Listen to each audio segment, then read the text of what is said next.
Good day, everyone. In this YouTube video, we are going to continue extensions of hell.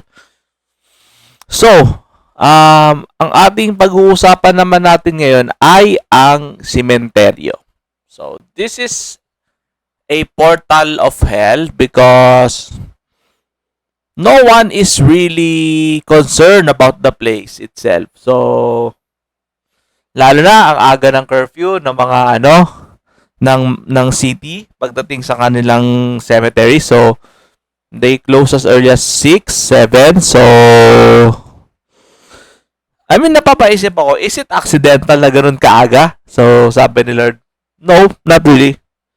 Yung mga mayors, they don't know, but the higher authorities know exactly why they wanted to close the cemetery early. So, explain ko siya. Normally kasi around ito sabihin ko sa iyo cycle niyan. So for those people who lives in the cemetery, so you need to pray very hard. Because your soul is also at stake on that place. So ang taas ng mortality rate sa sementeryo. Not really because of murder, not really kasi ang aga nga magsara, so it's very unlikely na papasok na masamang loob dyan. So, kung may magtatangka, may huhuli agad kasi minsan may mga motor dyan, may mga dyan, manghuhuli agad sa'yo. So, it's not really that kind of scary that you have. So, it's like an ECQ, parang if you remember the pandemic, it's like an enhanced community quarantine. But it's a norm for that place. So, why is it? Is it accidental? Sabi ni Lord, on the lower surface, so on the lower authorities, of course, iisipin nila ay ganun ang norm, ganun ang kalakaran. Pero in the Rosicrucianist, so in the witchcraft, so it's not really normal. It's not really normal. It's an epitome for spiritual elevation for the Satanists. So, this is a portal of hell because, first and foremost, people does not care about casting out demons there. Kasi for what?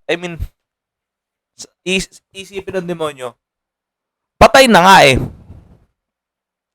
Wala naman na kayong aalalahanin sa patay.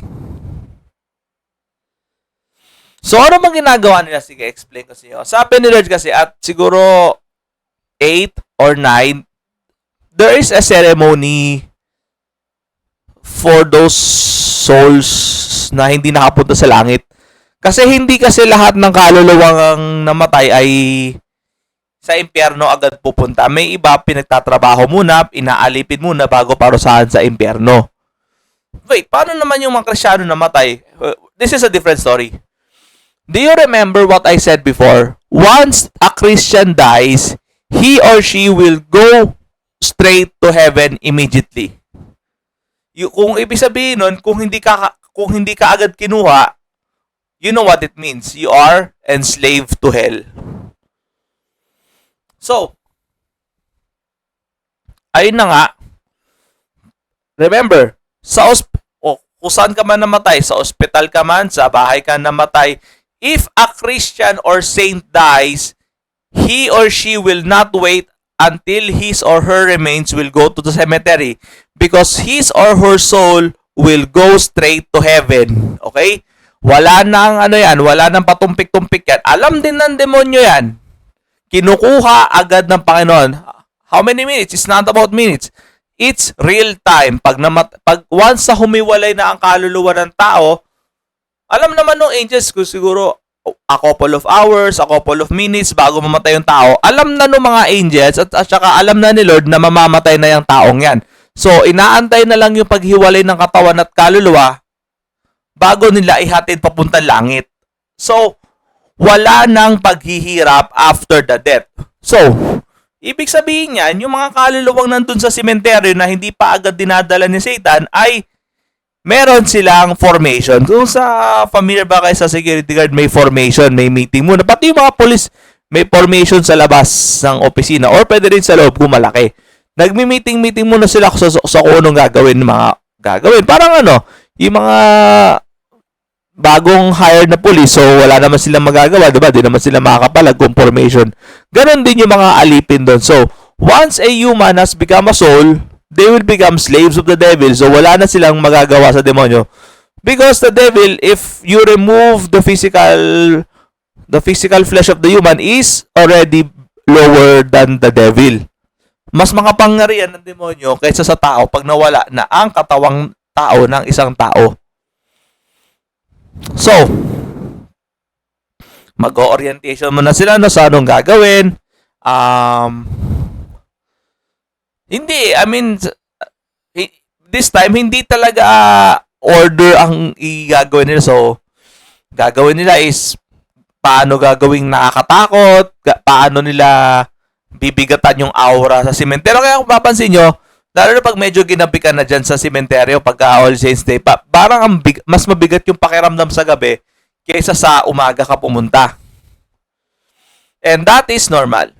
The devil loves to lurk in the evenings, not in the mornings. So, that's the first hour, no?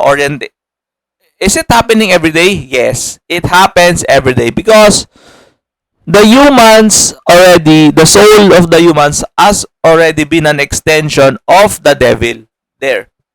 Matatapos lang naman ng pang-aalipin ng demonyo sa tao once na naging alipin na din ng demonyo sa second judgment. So, sabay-sabay na sila nakatali, sabay-sabay na silang paparusahan doon.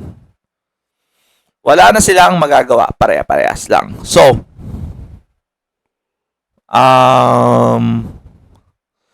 kaya nga, the Lord says that for those people who are forced to live in the cemetery, you must pray harder than how normal people prays outside the cemetery. Because the aura there is much harder to penetrate compared the ones outside. Siguro mga times 10.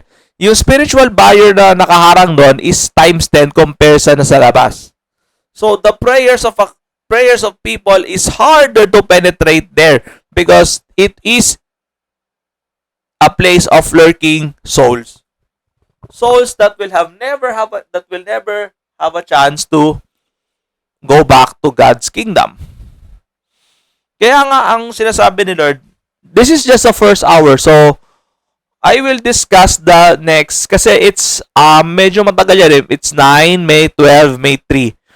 It's as exact pattern with the Angelus except that meron silang 9 a.m.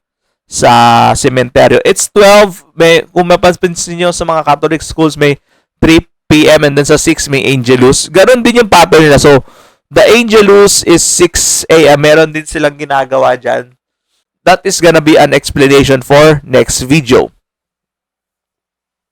So, what does it imply? So, the first hour is all about orientation. So, one of the most important is to make the place hostile to godly presence. So, yung mga kaluluwa, magbabato sila ng mga spells na mahihirapan ka magdasal. So, maraming factors on paano nila gawin. Pwedeng pagdating sa sementeryo, mas mainit yung mararamdaman mo sa sementeryo kaysa paglabas. Sa sementeryo, hindi mo mararamdaman na mas mababaw ang sensitivity mo. So, pag naglakad ka, mas malaki yung chance na madudukutan ka na hindi mo mararamdaman na may dinudukot na sa'yo. So, those are the things, no? Ingat kayo. Pwedeng mag-jam yung signal all of a sudden. Pwedeng walang signal. Marami. And then, of course, the obvious thing is yung manifestation of the souls, whether daytime or nighttime. Walang pinipili yun. Alam mo bakit sa gabi mas madalas dumalaw ang multo? Kasi, wala nang protective barrier ang kaluluwa. Dito kasi yung flesh natin ang humaharang sa init. So, yung soul, mas nararamdaman nila yung init. mas nararamdaman nila yung lamig. In this case, Philippines is siguro at least 20 degrees or 30. Siguro kung 35 degrees yung init sa labas, sa kanila nasa 65 to 70 degrees yun eh. So at least. So kaya nga mas nagpaparamdam sila sa gabi because hindi gaanong kalamig, hindi gaanong kainit sa umaga. Sa gabi pala kaysa sa umaga. This is the reason why they want to lurk in the evening. Kaya nga gusto nila sa evening para mas konti yung barrier. So, paano pag umuulan? So, ganun din yung humidity.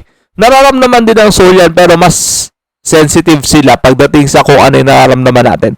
That is why the Lord is saying to you, to us, be saved and go to heaven, because in heaven, the soul is never gonna feel any pain because the Lord knows what a true paradise really means. So, 8 o'clock to 9 o'clock p.m. is orientation, or it's all about their formation on what are they gonna do within the day or within the week. So, ganun lang din yan. So, how humans do time, so nag-a-adjust lang din yung demonyo. Pero, if you ask me, meron din talaga silang sariling way of perceiving time. And that is for next video. I'll see you next time. God bless.